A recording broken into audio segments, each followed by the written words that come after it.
पंढरपूर तालुक्यातील उमरे पागे या गावातील समर्थ ज्वेलर्स हे दुकान फोडून अज्ञात चोरट्यांनी 1,17,500 रुपयांचे चांदीचे दागिने लंपास केल्याची धक्कादायक घटना 19 ऑगस्ट रोजी रात्री 7:30 ते 20 ऑगस्टच्या सकाळी 6:30 वाजण्याच्या दरम्यान घडले। चोरटे सीसीटीव्ही कॅमेऱ्यात कैद झाले असून त्याचा व्हिडिओ करकंब परिसरात चांगलाच व्हायरल होतोय।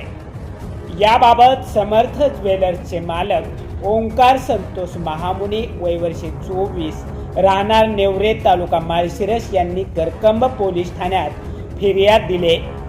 लहान मुलांपासून मोठ्यांपर्यंत लेडीज जेंट्सचे चप्पल शूज सॅन्डल साठी पंढरपुरातील एकमेव सुप्रसिद्ध भव्य शोरूम SR फुटवेअर ओरिजिनल ब्रँड्सचा विविध व्हरायटीच्या हजारो स्टॉक ICC बँकच्या शेजारी नवी पेठ पंढरपूर। प्रोप्रायटर शहाजी बापूराव 83 29 45 45 84।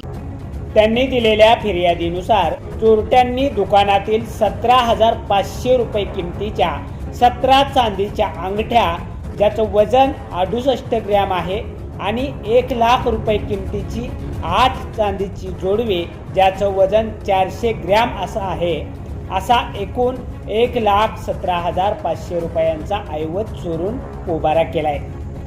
घटनेची माहिती मिळताच करकंब पोलिसांनी तपास सुरू केला असून CCTV फुटेजच्या आधारे चोरट्यांचा शोध घेतला जातोय।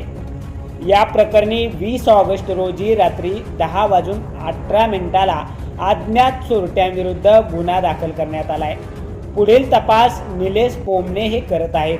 सध्या या चोरीच्या घटनेतील महत्त्वाचे धागेदोरे शोधण्याचं काम सुरू असून CCTV फुटेजच्या आधारे तपास करण्यात येत असून लवकरच चोरट्यांपर्यंत पोहोचू असं सहाय्यक पोलीस निरीक्षक योगेश लंगोटे यांनी सांगितलंय।